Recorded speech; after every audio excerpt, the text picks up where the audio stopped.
Assalamualaikum warahmatullahi wabarakatuh. Kami dari kelompok 8 yang beranggotakan saya sendiri, Sandra Dania, dan rekan saya Nurjana, yang akan bahas tentang hakikat kode etik guru.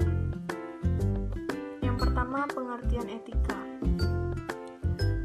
Secara bahasa, kata etika lahir dari bahasa Yunani atau ethos, yang artinya tampak dari suatu kebiasaan.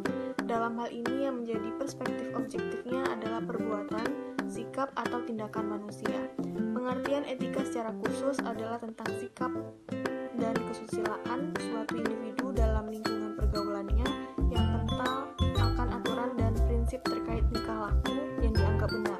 Sedangkan pengertian etika secara umum adalah aturan, norma, kaidah, ataupun tata cara yang biasa digunakan sebagai pedoman atau asas suatu individu dalam melakukan perbuatan dan tingkah laku. Penerapan norma ini sangat erat kaitannya dengan sifat fisik, sifat baik dan buruknya individu di dalam bermasyarakat. Menurut Bertens ada dua pengertian etika, sebagai praktis dan sebagai refleksi. Adapun menurut Burhan dan Salim, istilah etika berasal dari kata Latin yakni etik, sedangkan dalam bahasa Gretekos yaitu a body of moral principle of value ethic, yang biasa diartikan sebenarnya ialah kebiasaan atau habit. Menurut Weber, dia sendiri secara etimologi, etika adalah suatu ilmu, disiplin yang menjelaskan sesuatu yang baik, yang buruk, mana tugas atau kewajiban moral, atau bisa juga mengenai kumpul prinsip untuk nilai moral.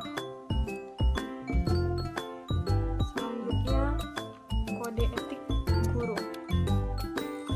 Pengertian kode etik guru secara harfiah, kode etik berarti sumber etik, berasal dari perkataan ethos yang berarti watak. Istilah etik mengandung makna nilai-nilai yang mendasari perilaku manusia. Etik berasal dari bahasa filsafat, bahkan menjadi salah satu cabangnya. Etik juga dipandang dengan istilah adab, moral, ataupun akhlak. Etik artinya tata susila atau etika, atau hal-hal yang berhubungan dengan kesusilaan dalam mengerjakan suatu pekerjaan. Kode etik adalah pola aturan tata cara, tanda, pedoman etis dalam melakukan suatu kegiatan atau pekerjaan. Etis berarti sesuai dengan nilai-nilai dan norma yang dianut oleh sekelompok orang atau masyarakat tertentu. Dalam kaitannya dengan istilah profesi, kode etik merupakan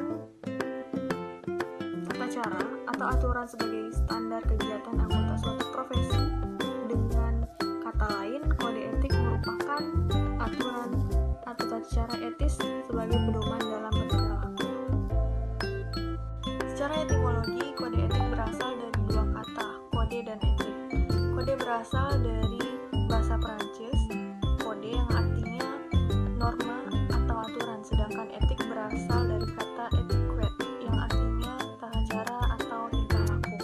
Definisi guru yaitu semua orang yang berwenang dan bertanggung jawab untuk membimbing dan membina anak didik baik secara individual atau klasikal di sekolah maupun di luar.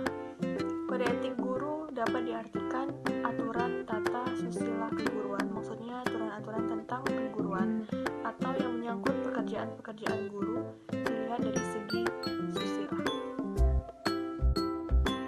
Baiklah, saya Nurjana akan melanjutkan penjelasan dari Sandra Dania.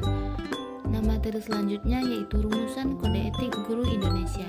Nah, di sini kami menyajikan rumusan kode etik guru Indonesia yang telah disempurnakan berdasarkan keputusan Kongres Persatuan Guru Republik Indonesia.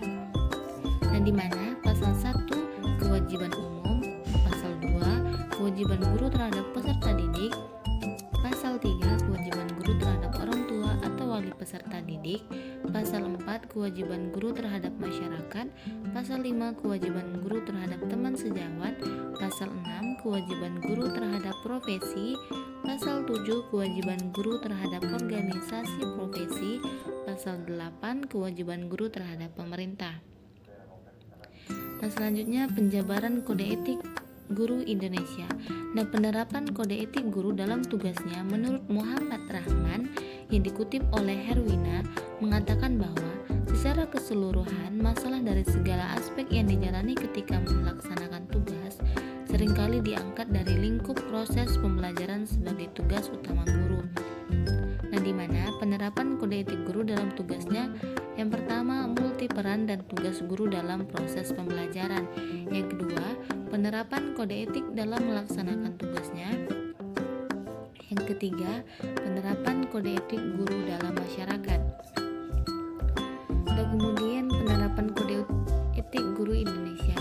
Guru Indonesia harus menyadari bahwa jabatan guru adalah suatu profesi yang terhormat, terlindungi, bermartabat, dan mulia. Dalam Mukadimah Kode Etik Guru Indonesia atau disingkat dengan KG, disebutkan bahwa guru mengabdikan diri dan berbakti untuk mencerdaskan kehidupan bangsa dan meningkatkan kualitas manusia Indonesia yang beriman, bertakwa, dan berakhlak mulia, serta menguasai ilmu pengetahuan, teknologi, dan seni dalam mewujudkan masyarakat yang maju, adil, makmur, dan beradab.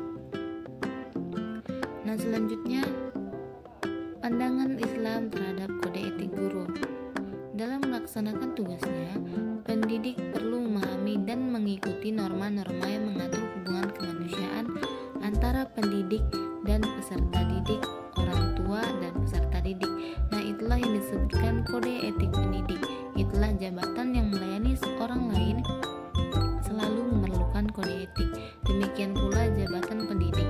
Bentuk kode etik suatu lembaga pendidik tidak harus sama, tetapi secara intrinsik mempunyai kesamaan konteks yang berlaku umum. Pelanggaran terhadap kode etik akan mengurangi nilai dan kewibawaan identitas pendidik. Nah, sekian hasil presentasi dari saya dan juga Sandra Dania. Apabila ada kesalahan kata ataupun pengucapan, kami mohon maaf. Saya akhiri.